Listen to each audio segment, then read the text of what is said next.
इतना बड़ा घर बना लिया मेरे बेटे ने, बहुत बड़ा घर बनाया है। एक मिनट अंकल, कहाँ जा रहे हैं आप? मैं अपने बेटे के घर में जा रहा हूँ। बेटे के घर में? लेकिन ये घर तो मेरा है। लेकिन मुझे मेरे बेटे ने तो यही एड्रेस दिया है।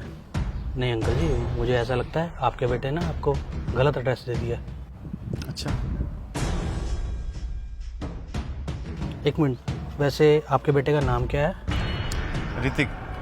अच्छा, ऋतिक के पापा हो आप? अच्छा, ऋतिक का तो ना वो वाला मकान है, साथ वाला। अच्छा अच्छा, माफ़ कर दो। अच्छा ठीक है अंकल जी।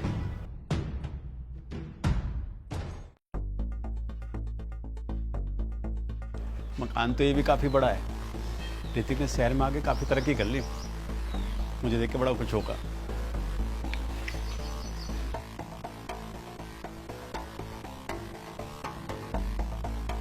हाँ जी, आप कौन? मैं ऋतिक का पापा। अच्छा, आप ऋतिक साहब के पापा? वो मैम साहब ना घर पे अकेली हैं, तो मैं उनको बता के आता हूँ एक बार कि आप आए हुए हो। हाँ हाँ, पूछिए। आओ। अरे रामू, कौन है बाहर इतनी देर से बेल बजाया जा रहा है?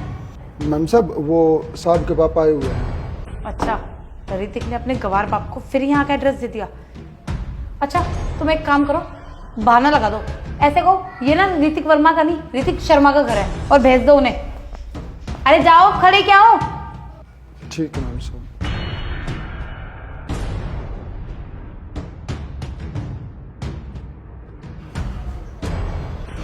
वो ऋतिक क्या?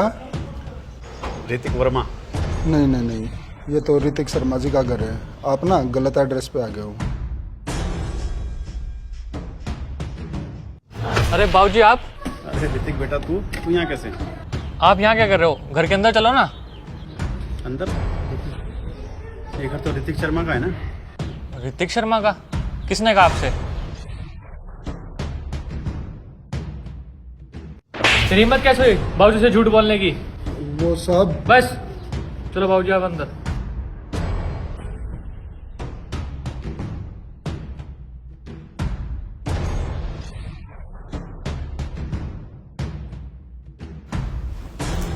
गीत, गीत, तुम्हें सुनाई नहीं देता? पापा कब से पहले बजा रहे हैं बाहर।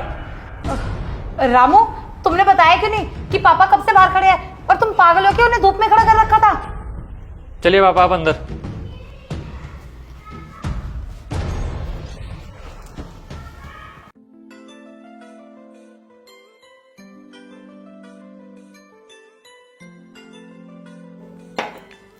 रामू, पापा का ना अच्छे से ध्यान रखना। मैं मार्केट जा रहा हूँ, अभी थोड़ी देर में आता हूँ।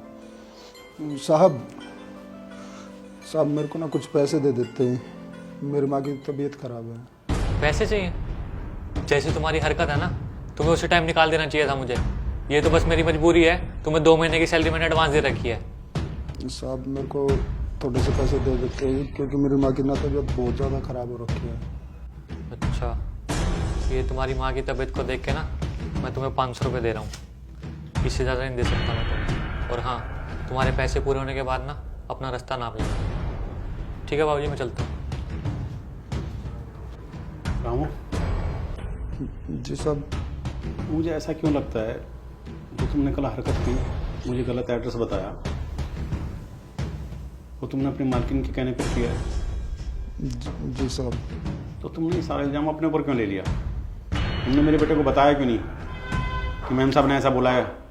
वो साहब मैंने इसलिए नहीं बताया, मैम साहब ना थोड़ा गुस्से वाली हैं, और साहब के बीच में और मैम साहब के बीच में झगड़ा होता है, और मैं ये सब चाहता नहीं था, इसलिए मैंने साहब को कुछ भी नहीं बताया।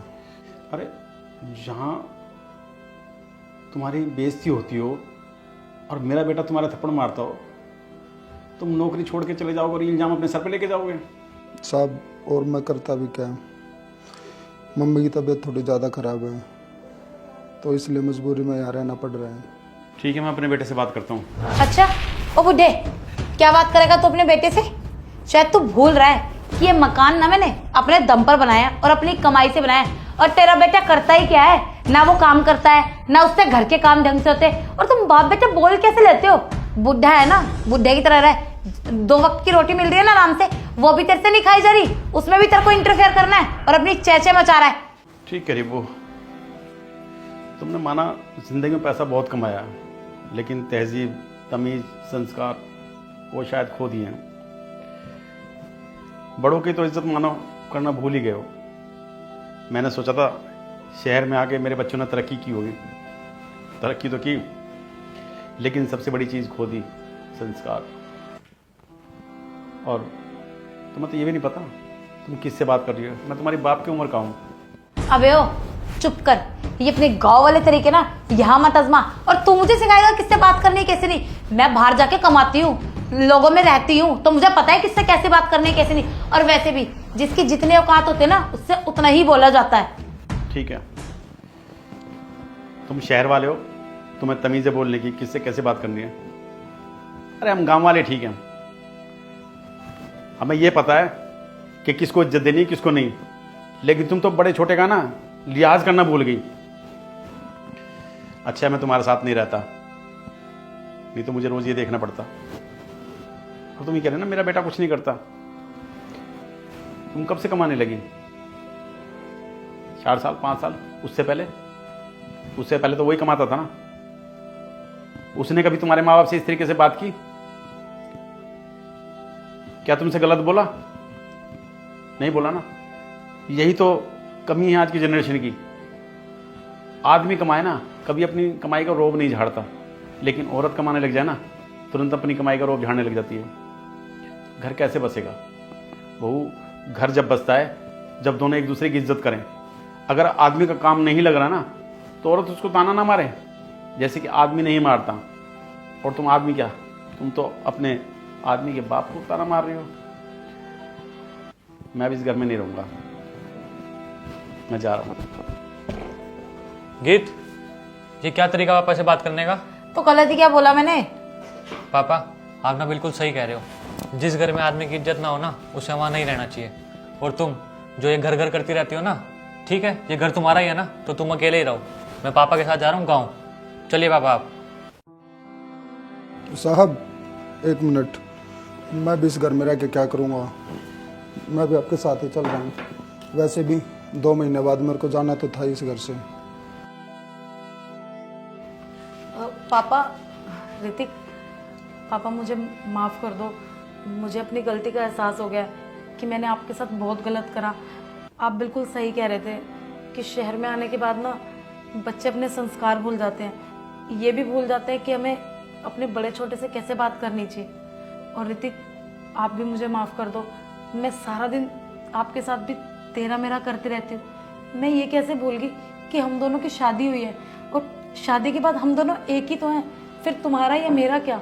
और पापा, मैं ये कैसे भूल गई कि ससुर जी भी तो पिताजी के समान होते हैं, और मैं आपसे इतनी ज़्यादा बदतमीजी कर गई। और अगर आप लोग इस घर से चले जाओगे तो मैं अकेले इस घर में रह के क्या करूँगी? परिवार तो सब लोगों के साथ ही होता है ना, तो मेरा इस घर में अकेले का क्या काम? और मैं पागल उसी परिवार को खोने जा रही थी जो हमेशा सुख दुख में मेरे साथ खड़ा हुआ है, लेकिन अब मैं खोने नहीं दूंगी। पापा मुझे माफ़ कर दो। ऋतिक, आप ही मुझे माफ़ कर दो। ऋतिक, बहुत सही कह रही है, हमें इसे माफ़ कर देना चाहिए, क्योंकि सुबह का भूला अगर शाम को वापसी आए ना, तो उसे भूला नहीं कहते। इसे माफ़ कर दो। ठीक है पापा।